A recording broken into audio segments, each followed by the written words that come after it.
Detail. Thimarodi ಅವರ ವಿರುದ್ಧ ದಾಖಲಾದ ಕೇಸ್ ಯಾವುದು? ಸೌಜನ್ಯ ಕೇಸ ಅಲ್ಲ. ಧರ್ಮಸ್ಥಳದ ವಿರುದ್ಧವಾಗಿ ಮಾತನಾಡಿದ್ದಕ್ಕ ಅಲ್ಲ.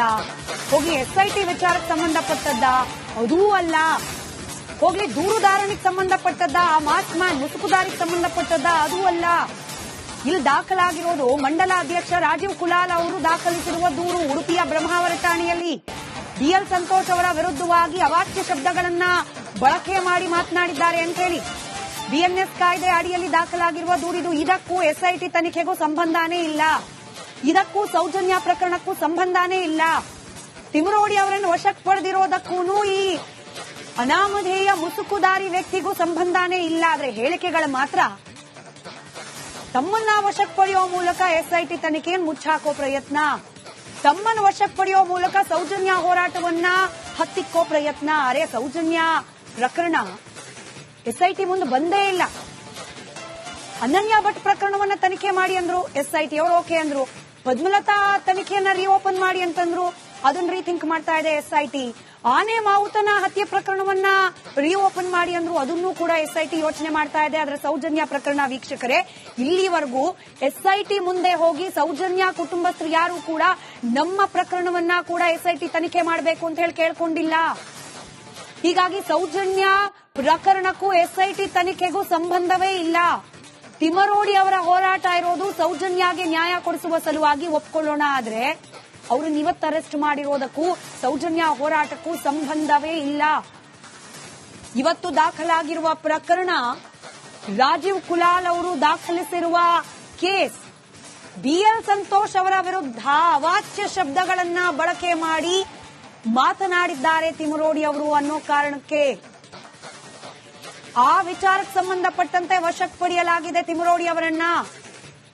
ತಿಮರೋಡಿ ಅವರಾಗ್ಲಿ ಅವರ ಬೆಂಬಲಿಗರಾಗ್ಲಿ ಹೇಳ್ತಾ ಇರೋ ರೀತಿಯಲ್ಲಿ ಇದು ಎಸ್ಐಟಿ ತನಿಖೆಗೆ ಸಂಬಂಧಪಟ್ಟದ್ದಲ್ಲ, ಸರ್ಕಾರಕ್ಕೆ ಸಂಬಂಧಪಟ್ಟದ್ದಲ್ಲ, ಬಿಜೆಪಿ ಸರ್ಕಾರಕ್ಕೂ ಸಂಬಂಧಪಟ್ಟದ್ದಲ್ಲ, ಇದು ಧರ್ಮಸ್ಥಳಕ್ಕೇನೆ ಸಂಬಂಧಪಟ್ಟದ್ದಲ್ಲ. ಸಂಬಂಧಪಟ್ಟಿರೋದು ತಿಮರೋಡಿ ಅವರು ಸೋಷಿಯಲ್ ಮೀಡಿಯಾ ಫೇಸ್ಬುಕ್ನಲ್ಲಿ ಹೇಳಿದಂತಹ ಮಾತುಗಳಿಗೆ ಸೀಮಿತವಾಗಿ ದಾಖಲಾಗಿರುವ ಕಂಪ್ಲೇಂಟ್. ನಮ್ಮ ಪ್ರತಿನಿಧಿ ಮಾರುತಿ ಸಂಪರ್ಕದಲ್ಲಿದ್ದಾರೆ, ದೂರವಾಣಿ ಸಂಪರ್ಕದಲ್ಲಿದ್ದಾರೆ. ಮಾರುತಿ, ಸದ್ಯಕ್ಕೆ ವಶಕ್ಕೆ ಪಡೆದಿರೋದಾ, ಅರೆಸ್ಟ್ ಮಾಡಿರೋದಾ? ಹಾಗೆ ಈ ಕೇಸ್ ಇದೆಯಲ್ಲ, ಎಸ್ಪೆಷಲಿ ಬ್ರಹ್ಮಾವರ ಠಾಣೆಯಲ್ಲಿ ದಾಖಲಾಗಿರುವ ಕೇಸು, ಇದಕ್ಕೆ ಸಂಬಂಧಪಟ್ಟಂತೆ ಡೀಟೇಲ್ಸ್ ಕೊಡಿ. ಇದು ಸೌಜನ್ಯ ಕೇಸಿಗೆ ರಿಲೇಟೆಡ್, ಧರ್ಮಸ್ಥಳದಲ್ಲಿ ನಡೀತಿರುವ ಎಸ್ಐಟಿ ತನಿಖೆಗೆ ರಿಲೇಟೆಡ್, ಅಥವಾ ಧರ್ಮಾಧಿಕಾರಿಗಳಿಗೆ ರಿಲೇಟೆಡ್, ಯಾವುದಕ್ಕೆ ಸಂಬಂಧಪಟ್ಟ ಕೇಸ್ ಇದು? ಪ್ರಮುಖವಾಗಿ ನಿನ್ನೆ ಏನು ಬ್ರಹ್ಮಾವರದಲ್ಲಿ ತಿಮರೋಡಿ ವಿರುದ್ಧವಾಗಿ ಒಂದು ಕಂಪ್ಲೇಂಟ್ ರಿಜಿಸ್ಟರ್ ಆಗುತ್ತೆ. ಯಾವ ಒಂದು ಶವವನ್ನ ಹೂತು ಹಾಕಿದ್ರು, ಜೆಸಿಬಿ ಮುಖಾಂತರನೇ ಹೂತು ಹಾಕಿದ್ರು ಅನ್ನೋ ಒಂದಿಷ್ಟು ವಿಷಯದಲ್ಲಿ ಚರ್ಚೆ ಆಗಿತ್ತು. ಜೊತೆಗೆ ಕಂಪ್ಲೇಂಟ್ ಕೂಡ ಆಗಿತ್ತು. ಅದಾದ ಬಳಿಕ ಇದೀಗ ಬೆಳಗ್ಗೆಯಿಂದ ಒಂದಿಷ್ಟು ಹೈ ಡ್ರಾಮಾಗಳು ನಡೆದವು. ಪ್ರಮುಖವಾಗಿ ಪೊಲೀಸರಿಗೆ ಯಾವುದೇ ರೀತಿಯ ತನಿಖೆಯ ಆಯಾಮವನ್ನು ಹೊರಗಡೆ ಬಿಟ್ಕೊಡ್ತಾ ಇಲ್ಲ ಅಂತ ಹೇಳುವುದು ಆಚೆ. ಈಗ ಪೊಲೀಸರು ಕೂಡ ನಮ್ಮನ್ನ ತಡೆದು ನಿಲ್ಲಿಸಿರುವಂತದ್ದು. ಕಾರಣ ತಿಮರೋಡಿ ಅವರ ವಾಹನ ಬೆಂಗಾವಲ ವಾಹನ ಕೊಡ್ತಾ ಇದ್ವಿ. ಇದೀಗ ಒಂದಿಷ್ಟು ಪೊಲೀಸರು ನಮ್ಮನ್ನ ನಿಲ್ಲಿಸಿ ಯಾವುದೇ ಕಾರಣಕ್ಕೂ ಮಾಧ್ಯಮದ ವಾಹನಗಳು ಈ ತಿಮರೋಡಿ ಅವರ ವಾಹನ ಹೋಗ್ತಾ ಇದೆ ಮತ್ತು ಹೋಗ್ತಾ ಇದ್ದಾರೆ, ಆ ಬೆಂಗಾವಲ ವಾಹನವನ್ನ ಸಂಪೂರ್ಣವಾಗಿ ಯಾರೂ ಕೂಡ ಫಾಲೋ ಮಾಡುವಂತೆ ಮಾಧ್ಯಮದ ಅಷ್ಟು ಕಾರಣಗಳನ್ನ ತಡೆದು ನಿಲ್ಲಿಸಿರುವಂತದ್ದು. ಸದ್ಯಕ್ಕೆ ದೃಶ್ಯ ನೋಡ್ತಾ ಇರಬಹುದು, ಪೊಲೀಸರು ಕೂಡ ನಡು ರಸ್ತೆಯಲ್ಲಿ ನಿಲ್ಲಿಸುವಂತ ಪ್ರಯತ್ನ ಮಾಡಿದಾರೆ.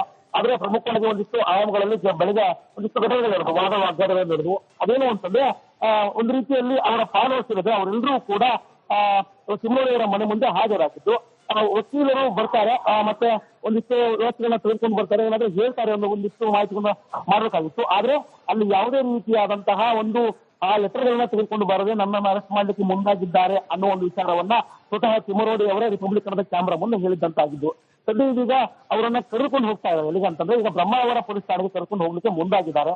ಯಾಕಂತಂದ್ರೆ ಅಲ್ಲಿ ಏನೀಗ ಘಟನೆಗಳು ನಡೀತಾ ಇದ್ದಾವೆ, ಏನು ಸ್ಟೇಷನ್ ಅಲ್ಲಿ ಕಂಪ್ಲೇಂಟ್ ಆಗಿತ್ತು, ಅದು ಕೆಲವರಿಗೂ ಒಂದಕ್ಕೊಂದು ತಾಳೆ ಹಾಕುವ ಪ್ರಯತ್ನದಲ್ಲಿ ಪೊಲೀಸರು ಮುಂದಾಗ್ತಾ ಇದ್ದಾರೆ. ಒಂದಿಷ್ಟು ತನಿಖೆ ಆಯಾಮಗಳನ್ನ ಬದಲಾವಣೆ ಮಾಡ್ಕೊಳ್ತಾ ಇದ್ದಾರೆ. ಸದ್ಯಕ್ಕೆ ಎಸ್ಐಟಿ ಕಚೇರಿಯಿಂದ ಹೋಗ್ತಾರೆ ಅನ್ನೋ ಒಂದಿಷ್ಟು ಮಾಹಿತಿ ಸಿಕ್ಕಿತ್ತು. ಅದಾದ ಬಳಿಕ ನೇರವಾಗಿ ಇದೀಗ ಬ್ರಹ್ಮಾವರದ ಪೊಲೀಸ್ ಠಾಣೆಗೆ ಹೊರಡ್ತಾ ಇದ್ದಾರೆ. ಸದ್ಯ ವಾಹನಗಳನ್ನ ತಡೆದಿದ್ದಾರೆ. ಯಾವುದೇ ಕಾರಣಕ್ಕೂ ವಾಹನಗಳು ಹೋಗಿ ಬರಬಾರ್ದು ಬೆಂಗಾವಲಾಗಿ ಅಂತ ಹೇಳಿ ಒಂದ್ 3-4 ಮಾಧ್ಯಮದ ವಾಹನಗಳನ್ನು ಹೋಗ್ತಾ ಇತ್ತು. ಪ್ರಮುಖ ಚಾನಲ್ಗಳು ಅವುಗಳನ್ನ ತಡೆದು ನಿಲ್ಲಿಸಿರುವಂತದ್ದು. ಮಹಿಳಾ ಸ್ಟೇಷನ್ ಪೊಲೀಸರಾಗಿರ್ಬೋದು ಮತ್ತು ಒಬ್ಬರು ಯಾರೋ ಸಿಪಿಐ ಒಂದು ವಾಹನವನ್ನು ನಿಲ್ಲಿಸಿರುವಂತದ್ದು. ಸದ್ಯಕ್ಕೆ ತಿಮರೋಡಿ ಅವರನ್ನ ಕರೆದುಕೊಂಡು ನೇರವಾಗಿ ಬೆಳತಂಗಡಿಯ ಒಂದು ಪೊಲೀಸ್ ಠಾಣೆಗಳಿಗೆ ಬ್ರಹ್ಮಾವರ ಪೊಲೀಸ್ ಠಾಣೆಗಳಿಗೆ ಅಲ್ಲಿಗೆ ಕರೆದುಕೊಂಡು ಹೋಗುವಂತ ಎಲ್ಲಾ ಆಯಾಮಗಳು ನಡೀತಾ ಇದ್ದಾವೆ. ಇದೀಗ ಸದ್ಯಕ್ಕೆ ನೋಡುವಂತದ್ದಾದ್ರೆ ಸ್ಮಿತಾ ಗಮನಿಸುವಂತ ಅಂಶ ಅಂದ್ರೆ ಡಿಆರ್ ಪೊಲೀಸ್ ಏನಿದ್ರು ಬೆಳ್ತಂಗಡಿಲಾಗಿದ್ರು ಉಜ್ಜಯಿನಿ ಅಲ್ಲಲ್ಲಿ ಏನು ಪೊಲೀಸರನ್ನ ನಿಯೋಜನೆ ಮಾಡಿದ್ರು ಅವರೆಲ್ಲರೂ ಕೂಡ ಇದೀಗ ನೇರವಾಗಿ ಆ ವಾಹನಗಳು ಇದೇ ತಿಮ್ಮರೋಡಿ ಅವರ ಒಂದು ವಾಹನ ಬೆಂಗಾವಲಿನ ವಾಹನ ಹೋಗ್ತಾ ಇದೆ. ತಿಮ್ಮರೋಡಿ ಅವರ ವಿರುದ್ಧ ದಾಖಲಾದ ಕೇಸ್ ಯಾವುದು? ಸೌಜನ್ಯ ಕೇಸ ಅಲ್ಲ, ಧರ್ಮಸ್ಥಳದ ವಿರುದ್ಧವಾಗಿ ಮಾತನಾಡಿದ್ದಕ್ಕ ಅಲ್ಲ, ಹೋಗ್ಲಿ SIT ವಿಚಾರಕ್ಕೆ ಸಂಬಂಧಪಟ್ಟದ್ದ ಅದೂ ಅಲ್ಲ, ಹೋಗ್ಲಿ ದೂರುದಾರನಿಗೆ ಸಂಬಂಧಪಟ್ಟದ್ದ ಆ ಮಾಸ್ಕ್ ಮ್ಯಾನ್ ಮುಸುಕುದಾರಿಗೆ ಸಂಬಂಧಪಟ್ಟದ್ದ ಅದೂ ಅಲ್ಲ.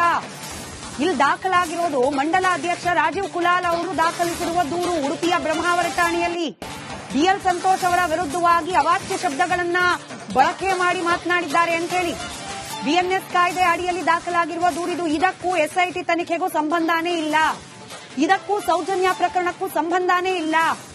ತಿಮ್ಮರೋಡಿ ಅವರನ್ನು ವಶಕ್ಕೆ ಪಡೆದಿರೋದಕ್ಕೂ ಈ ಅನಾಮಧೇಯ ಮುಸುಕುದಾರಿ ವ್ಯಕ್ತಿಗೂ ಸಂಬಂಧನೇ ಇಲ್ಲ. ಆದ್ರೆ ಹೇಳಿಕೆಗಳು ಮಾತ್ರ ತಮ್ಮನ್ನ ವಶಕ್ಕೆ ಪಡೆಯುವ ಮೂಲಕ SIT ತನಿಖೆಯನ್ನು ಮುಚ್ಚಾಕೋ ಪ್ರಯತ್ನ, ತಮ್ಮನ್ನು ವಶಕ್ಕೆ ಪಡೆಯುವ ಮೂಲಕ ಸೌಜನ್ಯ ಹೋರಾಟವನ್ನ ಹತ್ತಿಕ್ಕೋ ಪ್ರಯತ್ನ. ಅರೆ ಸೌಜನ್ಯ ಪ್ರಕರಣ SIT ಮುಂದೆ ಬಂದೇ ಇಲ್ಲ. ಅನನ್ಯ ಭಟ್ ಪ್ರಕರಣವನ್ನ ತನಿಖೆ ಮಾಡಿ ಅಂದ್ರು, SIT ಅವರು ಓಕೆ ಅಂದ್ರು. ಪದ್ಮಲತಾ ತನಿಖೆಯನ್ನ ರಿಓಪನ್ ಮಾಡಿ ಅಂತಂದ್ರು, ಅದನ್ನ ರೀಥಿಂಕ್ ಮಾಡ್ತಾ ಇದೆ SIT. ಆನೆ ಮಾವುತನ ಹತ್ಯೆ ಪ್ರಕರಣವನ್ನ ರಿಓಪನ್ ಮಾಡಿ ಅಂದ್ರು, ಅದನ್ನು ಕೂಡ SIT ಯೋಚನೆ ಮಾಡ್ತಾ ಇದೆ. ಆದ್ರೆ ಸೌಜನ್ಯ ಪ್ರಕರಣ ವೀಕ್ಷಕರೇ, ಇಲ್ಲಿವರೆಗೂ SIT ಮುಂದೆ ಹೋಗಿ ಸೌಜನ್ಯ ಕುಟುಂಬಸ್ಥರು ಯಾರು ಕೂಡ ನಮ್ಮ ಪ್ರಕರಣವನ್ನ ಕೂಡ SIT ತನಿಖೆ ಮಾಡಬೇಕು ಅಂತ ಹೇಳಿ ಕೇಳ್ಕೊಂಡಿಲ್ಲ. ಹೀಗಾಗಿ ಸೌಜನ್ಯ ಪ್ರಕರಣಕ್ಕೂ SIT ತನಿಖೆಗೂ ಸಂಬಂಧವೇ ಇಲ್ಲ. ತಿಮ್ಮರೋಡಿ ಅವರ ಹೋರಾಟ ಇರೋದು ಸೌಜನ್ಯಗೆ ನ್ಯಾಯ ಕೊಡಿಸುವ ಸಲುವಾಗಿ ಒಪ್ಕೊಳ್ಳೋಣ. ಆದ್ರೆ ಅವ್ರನ್ನ ಇವತ್ತು ಅರೆಸ್ಟ್ ಮಾಡಿರೋದಕ್ಕೂ ಸೌಜನ್ಯ ಹೋರಾಟಕ್ಕೂ ಸಂಬಂಧವೇ ಇಲ್ಲ. ಇವತ್ತು ದಾಖಲಾಗಿರುವ ಪ್ರಕರಣ ರಾಜೀವ್ ಕುಲಾಲ್ ಅವರು ದಾಖಲಿಸಿರುವ ಕೇಸ್. BL ಸಂತೋಷ್ ಅವರ ವಿರುದ್ಧ ಅವಾಚ್ಯ ಶಬ್ದಗಳನ್ನ ಬಳಕೆ ಮಾಡಿ ಮಾತನಾಡಿದ್ದಾರೆ ತಿಮ್ಮರೋಡಿ ಅವರು ಅನ್ನೋ ಕಾರಣಕ್ಕೆ ಆ ವಿಚಾರಕ್ಕೆ ಸಂಬಂಧಪಟ್ಟಂತೆ ವಶಕ್ಕೆ ಪಡೆಯಲಾಗಿದೆ ತಿಮ್ಮರೋಡಿ ಅವರನ್ನ. ತಿಮ್ಮರೋಡಿ ಅವರಾಗ್ಲಿ ಅವರ ಬೆಂಬಲಿಗರಾಗ್ಲಿ ಹೇಳ್ತಾ ಇರೋ ರೀತಿಯಲ್ಲಿ ಇದು SIT ತನಿಖೆಗೆ ಸಂಬಂಧಪಟ್ಟದ್ದಲ್ಲ, ಸರ್ಕಾರಕ್ಕೆ ಸಂಬಂಧಪಟ್ಟದ್ದಲ್ಲ, ಬಿಜೆಪಿ ಸರ್ಕಾರಕ್ಕೂ ಸಂಬಂಧಪಟ್ಟದ್ದಲ್ಲ, ಇದು ಧರ್ಮಸ್ಥಳಕ್ಕೇನೆ ಸಂಬಂಧಪಟ್ಟದ್ದಲ್ಲ. ಸಂಬಂಧಪಟ್ಟಿರೋದು ತಿಮ್ಮರೋಡಿ ಅವರು ಸೋಷಿಯಲ್ ಮೀಡಿಯಾ ಫೇಸ್ಬುಕ್ನಲ್ಲಿ ಹೇಳಿದಂತಹ ಮಾತುಗಳಿಗೆ ಸೀಮಿತವಾಗಿ ದಾಖಲಾಗಿರುವ ಕಂಪ್ಲೇಂಟ್. ನಮ್ಮ ಪ್ರತಿನಿಧಿ ಮಾರುತಿ ಸಂಪರ್ಕದಲ್ಲಿದ್ದಾರೆ, ದೂರವಾಣಿ ಸಂಪರ್ಕದಲ್ಲಿದ್ದಾರೆ. ಮಾರುತಿ, ಸದ್ಯಕ್ಕೆ ವಶಕ್ಕೆ ಪಡೆದಿರೋದಾ, ಅರೆಸ್ಟ್ ಮಾಡಿರೋದಾ? ಹಾಗೆ ಈ ಕೇಸ್ ಇದೆಯಲ್ಲ, ಎಸ್ಪೆಷಲಿ ಬ್ರಹ್ಮಾವರ ಠಾಣೆಯಲ್ಲಿ ದಾಖಲಾಗಿರುವ ಕೇಸು, ಇದಕ್ಕೆ ಸಂಬಂಧಪಟ್ಟಂತೆ ಡೀಟೇಲ್ಸ್ ಕೊಡಿ. ಇದು ಸೌಜನ್ಯ ಕೇಸಿಗೆ ರಿಲೇಟೆಡ್, ಧರ್ಮಸ್ಥಳದಲ್ಲಿ ನಡೀತಿರುವ SIT ತನಿಖೆಗೆ ರಿಲೇಟೆಡ್, ಅಥವಾ ಧರ್ಮಾಧಿಕಾರಿಗಳಿಗೆ ರಿಲೇಟೆಡ್, ಯಾವುದಕ್ಕೆ ಸಂಬಂಧಪಟ್ಟ ಕೇಸ್ ಇದು? ಪ್ರಮುಖವಾಗಿ ನಿನ್ನೆ ಏನು ಬ್ರಹ್ಮಾವರದಲ್ಲಿ ತಿಮ್ಮರೋಡಿ ವಿರುದ್ಧವಾಗಿ ಒಂದು ಕಂಪ್ಲೇಂಟ್ ರಿಜಿಸ್ಟರ್ ಆಗುತ್ತೆ. ಯಾವ ಒಂದು ಶವವನ್ನ ಹೂತು ಹಾಕಿದ್ರು, JCB ಮುಖಾಂತರನೇ ಹೂತು ಹಾಕಿದ್ರು ಅನ್ನೋ ಒಂದಿಷ್ಟು ವಿಷಯದಲ್ಲಿ ಚರ್ಚೆ ಆಗಿತ್ತು. ಜೊತೆಗೆ ಕಂಪ್ಲೇಂಟ್ ಕೂಡ ಆಗಿತ್ತು. ಅದಾದ ಬಳಿಕ ಇದೀಗ ಬೆಳಗ್ಗೆಯಿಂದ ಒಂದಿಷ್ಟು ಹೈಡ್ರಾಮಾಗಳು ನಡೆದವು. ಪ್ರಮುಖವಾಗಿ ಪೊಲೀಸರಿಗೆ ಯಾವುದೇ ರೀತಿಯ ತನಿಖೆಯ ಆಯಾಮವನ್ನು ಹೊರಗಡೆ ಬಿಟ್ಟುಕೊಡ್ತಾ ಇಲ್ಲ ಅಂತ ದಾಖಲೆ. ಈಗ ಪೊಲೀಸರು ಕೂಡ ನಮ್ಮನ್ನ ತಡೆದು ನಿಲ್ಲಿಸುವಂತದ್ದು. ಕಾರಣ ತಿಮ್ಮರೋಡಿ ಅವರ ವಾಹನ ಬೆಂಗಾವಲು ವಾಹನ ಸಾಲ ಕೊಡ್ತಾ ಇದ್ವಿ. ಇದೀಗ ಒಂದಿಷ್ಟು ಪೊಲೀಸರು ನಮ್ಮನ್ನ ನಿಲ್ಲಿಸಿ ಯಾವುದೇ ಕಾರಣಕ್ಕೂ ಮಾಧ್ಯಮದ ವಾಹನಗಳು ಈ ತಿಮ್ಮರೋಡಿ ಅವರ ವಾಹನ ಹೋಗ್ತಾ ಇದೆ ಮತ್ತು ಹೋಗ್ತಾ ಇದ್ದಾರೆ, ಆ ಬೆಂಗಾವಲು ವಾಹನವನ್ನ ಸಂಪೂರ್ಣವಾಗಿ ಯಾರೂ ಕೂಡ ಫಾಲೋ ಮಾಡುವಂತೆ ಮಾಧ್ಯಮದ ಅಷ್ಟು ಕನ್ನಡಗಳನ್ನ ತಡೆದು ನಿಲ್ಲಿಸಿರುವಂತದ್ದು. ಸದ್ಯಕ್ಕೆ ದೃಶ್ಯ ನೋಡ್ತಾ ಇರಬಹುದು, ಪೊಲೀಸರು ಕೂಡ ನಡು ರಸ್ತೆಯಲ್ಲಿ ನಿಲ್ಲಿಸುವಂತ ಪ್ರಯತ್ನ ಮಾಡಿದಾರೆ.